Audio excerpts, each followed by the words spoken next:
Hi Taurus, welcome to my channel. My name is Kem. So today for your meditative session, I got a song from Pocahontas, Steady as the Beating Drum.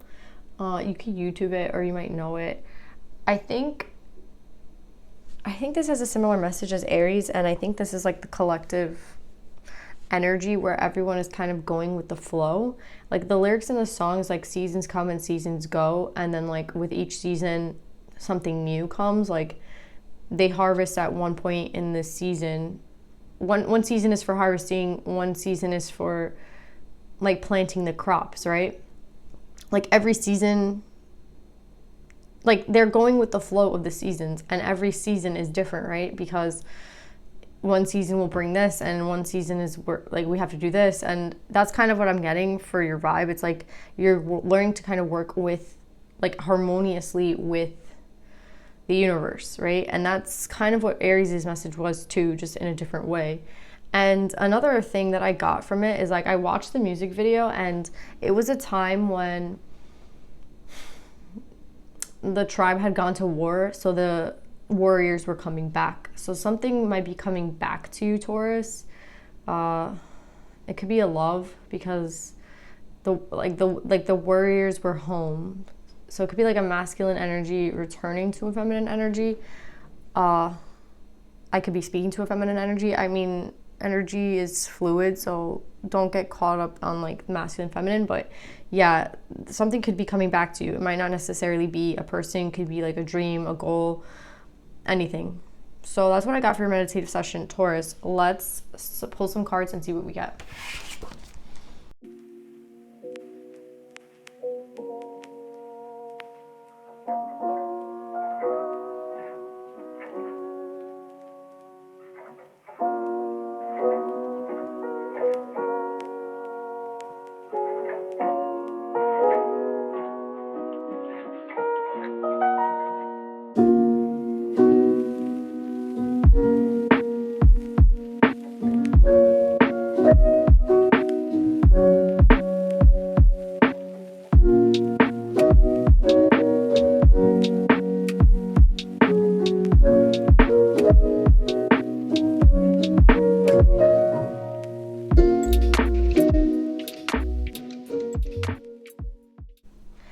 Okay, Taurus, what I'm getting from the cards is someone is kind of like the meditative session. Someone is letting the universe, like working with the universe, like going with the flow of what spirit wants for them. It could have been someone who was blocking their desires, like blocking certain things. Like someone, I feel, who has like been blocking things and now is kind of working with spirit. This is like my working with spirit card. So someone is working with spirit, like ultimately is going to be working with spirit to attain what it is that they want. And what I'm getting with desire and union is like 10 of cups, the ace of cups, faith. It's like someone has faith in spirit, someone has faith in the divine, someone has put their faith in a higher power. And I think that is like one of the last steps to achieving this union and this desire. It's we have spirit here. We have so much energy of spirit. We have the faith card and we have the 7 of swords, which in this deck is like being led, right? So I feel like this is a new chapter for you where you're putting it's like a new beginning for you, where you're putting your faith in something bigger than you. I think it's like you underestimated spirit, because it's like for now I feel like saying you finally are letting spirit lead you.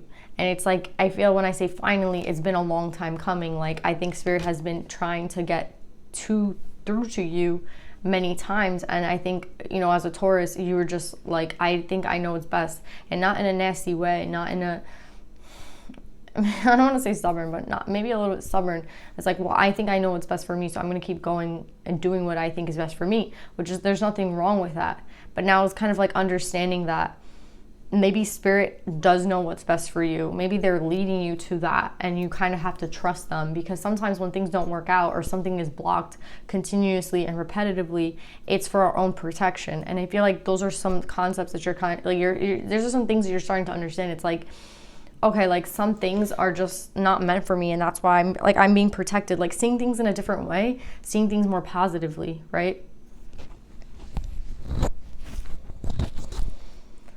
So I feel like this is a new chapter for you with like the Ace of Cups and the Faith card. It's like, I think you have faith. Like, again, I was thinking of when the warriors come back home from the meditative session, right? It's like the warriors came back. It's like you have faith that something will be brought back to you. It might not be the same person, and it might not be the same love. Like, you know what I'm saying?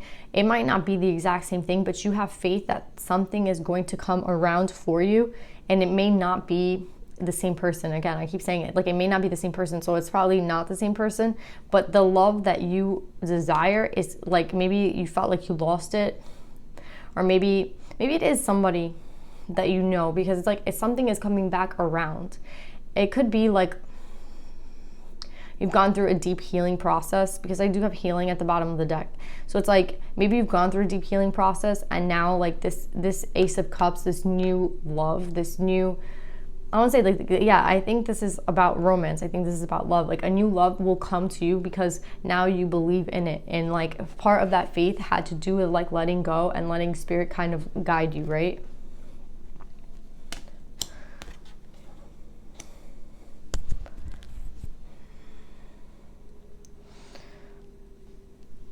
What I'm getting with the Child card and the Four of Pentacles is like,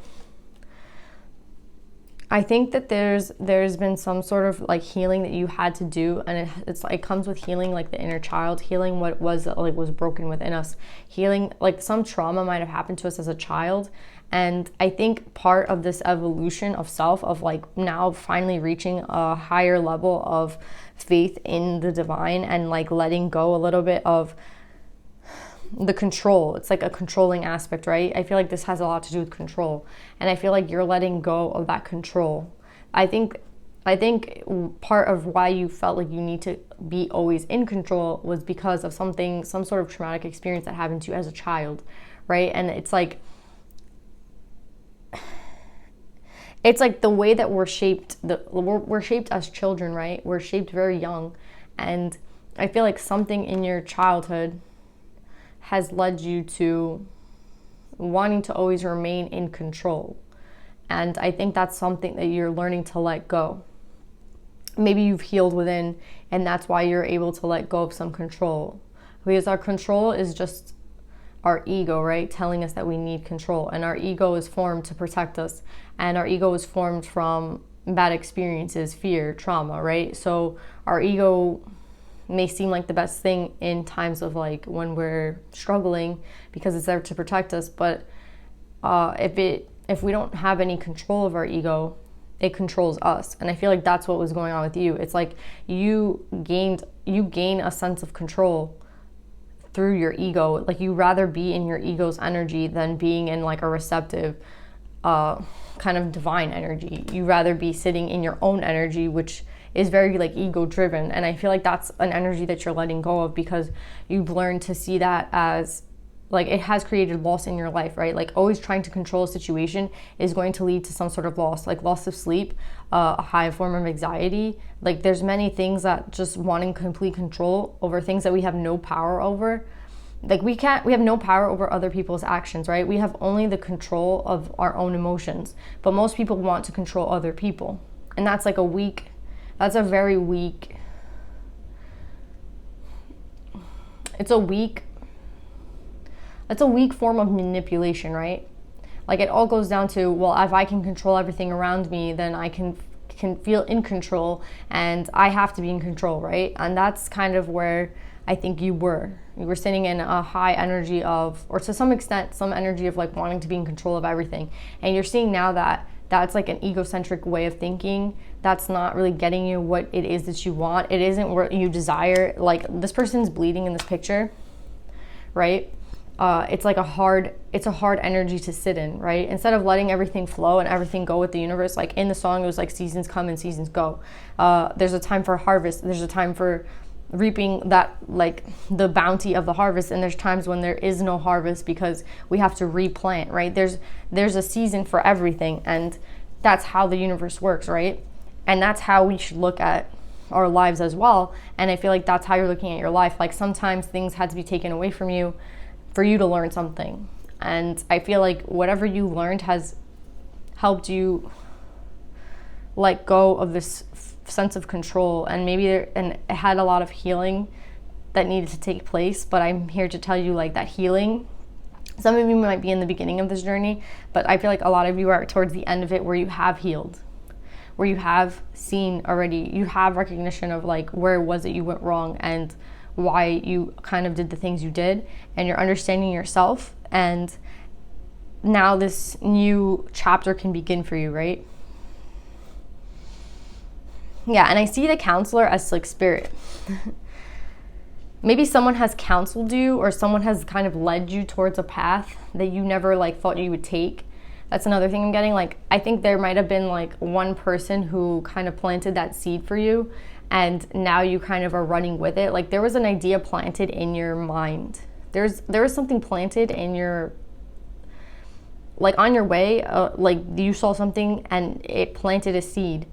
And that seed has grown to now you having like complete faith, or trying to have complete faith and trust in spirit. But there wasn't a way for you to get here without that seed being planted. And I feel like that's the counselor. It could have been like some sort of divine, I mean, it's always divine at work, right? So whoever was born into our lives that planted that seed, gave you that message, like gave you that idea, like you saw a video which led to like that, and then that led to something else. Like, there's always something that, like, spirit is always working in the backgrounds of our lives. And I think that's what happened here with the counselor. It's like spirit kind of was guiding you towards them, but in a, like, you didn't know it. Like, you had no idea where you were going. You were just being led. And it might have been through like healing, right, that led you to this point. But like, what started the healing might have been something that hurt you, right? So think of it in all, like, there's so many ways that this could have transpired, but the main thing is that, like, there was a seed planted, and it was like a divinely like orchestrated thing. Now, there was no coincidences in this, and you might think like, oh, that's just like a coincidence that I got to this from that. But no, like, it was planned. And it wasn't planned by you, it was planned by spirit. That person in your life that hurt you, the experience that hurt you, whatever led you to this healing, having to be healed, and having the idea to maybe have to trust in spirit, like all those things, all those ideas, like that was divinely orchestrated. And why was it orchestrated? It was orchestrated for your benefit. It was orchestrated so that you can achieve your 10 of Cups. It was orchestrated for you. Like, you can't receive this energy if you're not at the vibration to receive it, right? And like, the only way to receive it was for you to change. So you had to go through this healing. You had to go through the experiences that you went through so that you could achieve this 10 of Cups. So although, like, I feel like maybe you've been coming out of like a healing period, maybe a stagnant period, a period of more like reflection and not so much action, just sitting and healing has done so much for you. And it's not only like, it's not a passive thing to heal, right? It might feel like a stagnant energy because you're healing, but it is actually taking like time and energy to heal. So don't think that like the time was wasted, or like so much time has gone by, because like the most important thing was healing. And now you are able to kind of achieve this 10 of Cups because spirit is like leading you there. And that came through whatever you had to go through, which is different for everybody.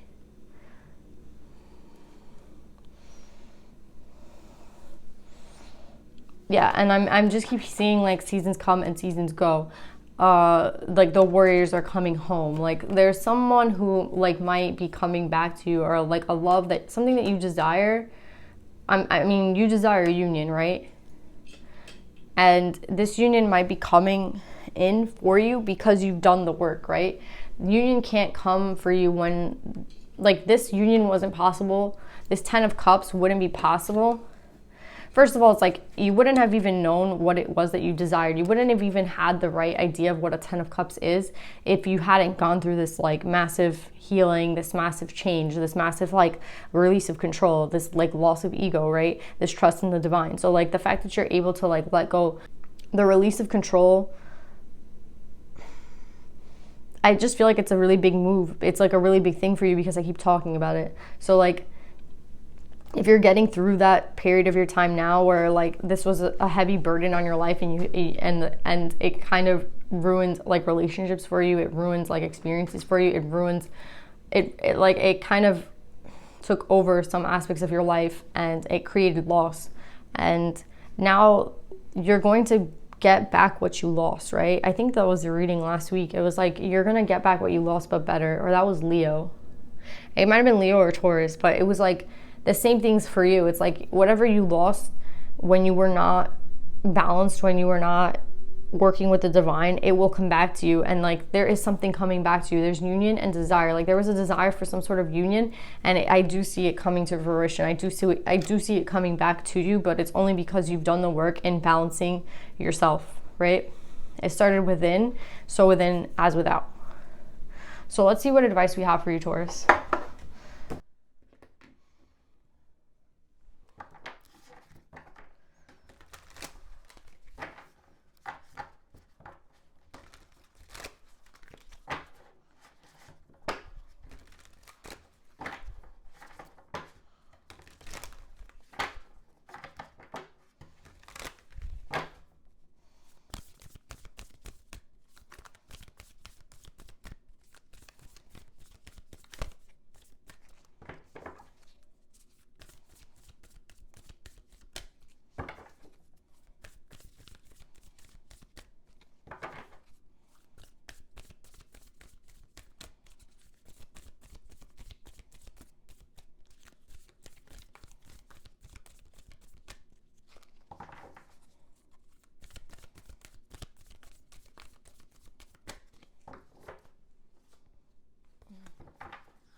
Okay, Taurus. So what I'm getting with Henyao is, in your reading, letting go of control was a really big part of the reading. It was probably like most of the reading.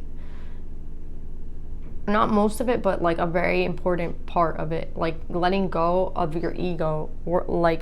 And I feel like that has made you feel, I think you're like thinking it's a mistake, like I can't let it, like you still to this day think like it could be a mistake for you. It could be, it's more beneficial for you to have your ego present. And I feel like the message from Henyao, the high priestess, I am one with my soul, and my soul is a legacy of love.